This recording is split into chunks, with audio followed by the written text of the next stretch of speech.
Kuyabana. Bana kakhulu.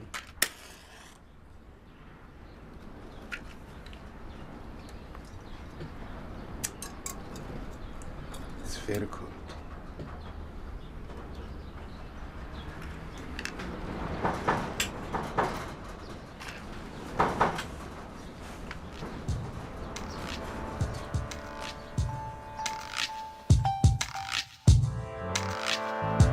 Half of the world now lives in cities, and the future of humanity depends largely on how we understand this tidal wave of urbanization.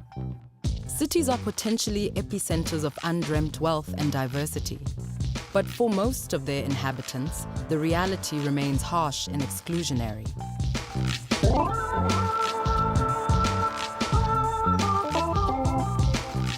The right to the city grants everyone access to what their city has to offer and to be part of making their city.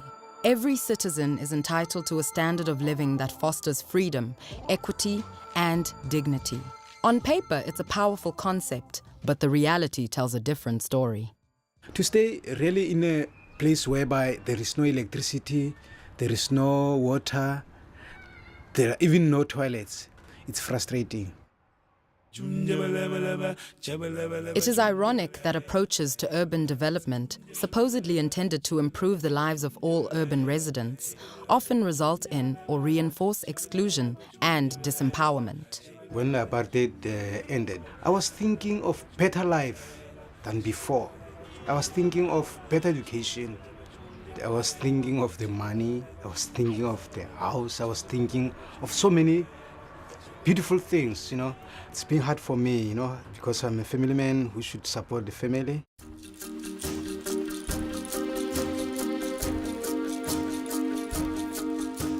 I'm a domestic worker. I work a whole week. I'm doing babysitting, and I love doing my work. In this area here where I live, most of us is coloreds here. I've seen a few whiteys here at the back of this place, but it's like about, say, not even 5 people that I saw whiteys, and we got like foreigner people here. We never actually communicate with black people. As a child, I can't remember that I ever had a friend that's an African or a whitey. Multicultural coexistence has become synonymous with South Africa. Yet, many would argue that this is no more than a concept, a myth we like to believe. The white areas is nicer because the white people got more better houses, and it's because the white people had more opportunities than us, and even jobs, they had better jobs, they earn more money, and most of the whites do have education.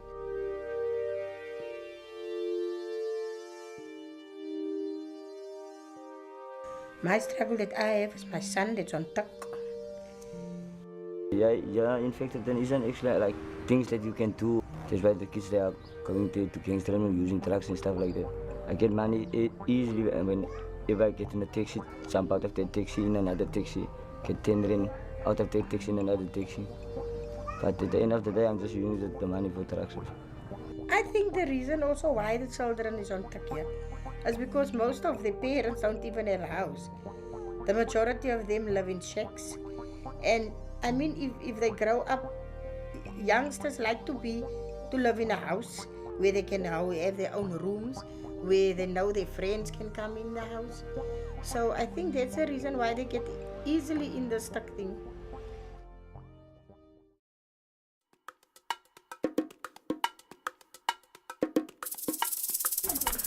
I'm packing my bag, I'm going to town. As I'm presently unemployed, I'm going to look for work. So I pack my overall for just in case. Central to making the city accessible for all is safe and affordable transportation. Poor public transportation will continue to exclude the majority from urban opportunities simply because they cannot reach them. Taxis are so expensive. Because in a taxi I must pay 3 rand from here to site C. From site C I must pay 11 rand. The question is, where do you get the money if you are not working? In South Africa, RDP houses are being built on the periphery of the city, whilst middle-class suburbs continue to be developed in close proximity to economic opportunity, reinforcing the Great Divide. I want to achieve a lot in life, but it's not easy. I see some advertisement in the paper. Maybe I do have a money to call. They will say to me, no, how about you come visit our offices?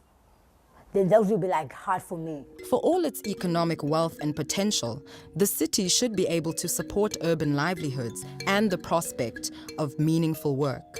But does it?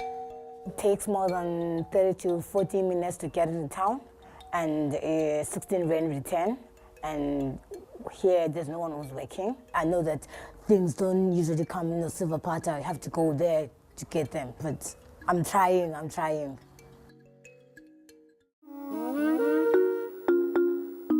I enjoy making walking sticks because it's like a talent, because I've been doing this and then I've never seen the other people doing some kind of walking stick that I'm doing. After finishing making them, the question is, where should I go and sell them?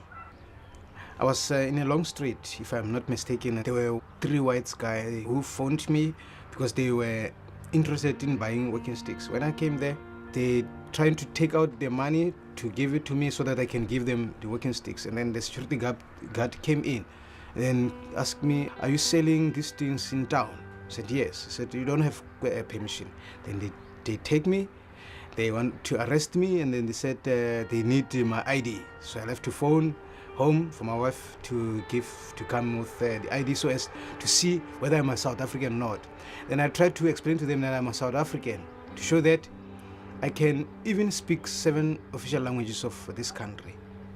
I was like, I'm a foreigner in my beloved country.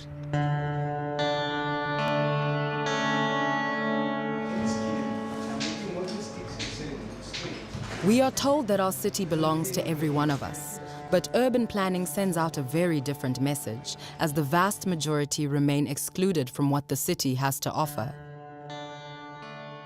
I'm still having that concept of a rich man will always be rich, and then a poor man will always be poor.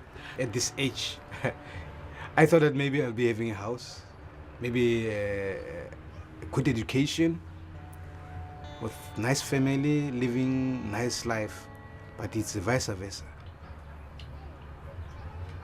Clearly, there is a pressing need to bring about change, to revision, reimagine, and repurpose available space in a manner that is inclusive, equitable, and sustainable. But urban land is a precious commodity. Its use and value are closely guarded by a small minority. What if a piece of vacant land in a well-located and affluent suburb was cleverly utilized to build homes and social amenities for those who needed them? I've seen other commons being destroyed by development and all that, and it destroys the very purpose, I believe, for which the common was created. It would be very sad. I accept there is a need for housing for working class people closer to the city, but I certainly don't believe that Rondebosch Common is the right place for it. I take our dogs walking. The kids like to catch tadpoles there. And it's just nice to have a bit of greenery. People live in your of Caucasian background. And when they talk about low-cost housing, I mean, ultimately it's going to involve the so-called people of color, isn't it? Am I right? So at the end of the day, what's going to happen basically is these people are going to complain. They're going to feel they're being swamped by people of the different culture. I mean, look, you must call a spade and not an agricultural implement. I mean, that's what it is in life, isn't it? People in Rondebosch, most of them has got cars. But it's a great place. It's close to public transport, taxis, trains, you know. You can get to town to work and things like that, you know. It's a difficult one where you actually do get ground, and there's a big sort of a push against allowing that type of development into the suburbs type of thing. But we do need to get ground for that, but not the open ground. It's been exposed to this low-cost housing gimmick for years and years, and at the end of the day, it develops into glorified squatter camps. That's what it is.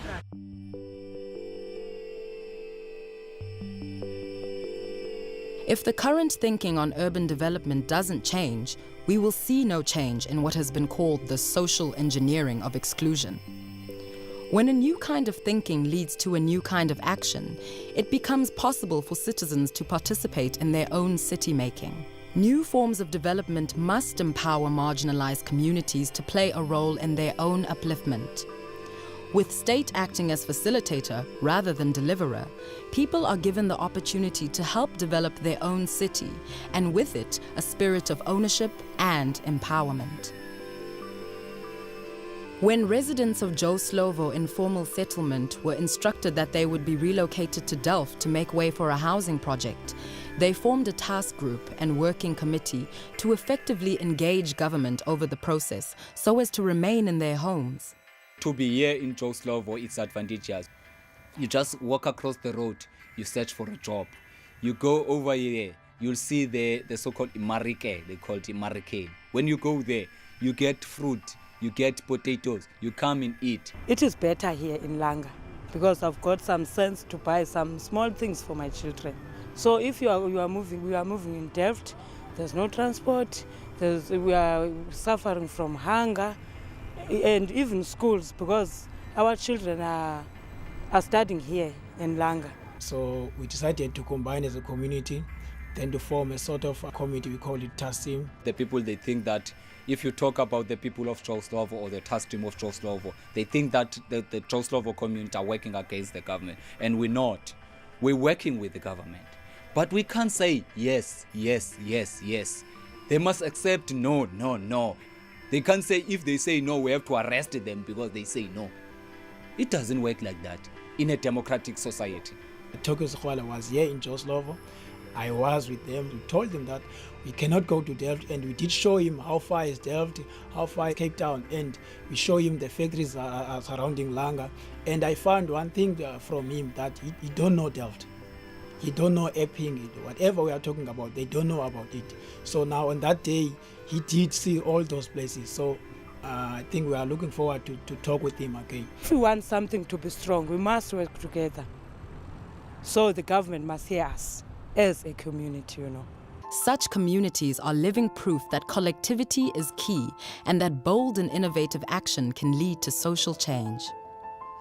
The right to the city is about finding democratic ways to live together by investing in our collective capacity and well-being as opposed to individualism. A new approach to urban development is not only possible, but necessary. Development is not just about delivery.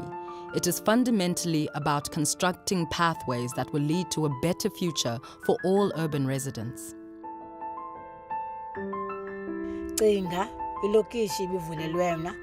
Kodwa ayakhandonga zinde nokhuseleko lokundikhupha ngaphandle. Ek verbeel my nogal hoe sy dit gewys het as ons saam sou kon gewoon het.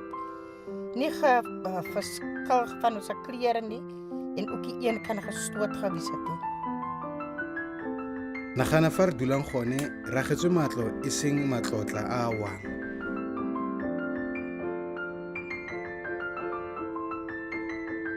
It is only when social justice, equity, and sustainability are at the core of our image of the city that the right to the city can become a lived reality for all of us.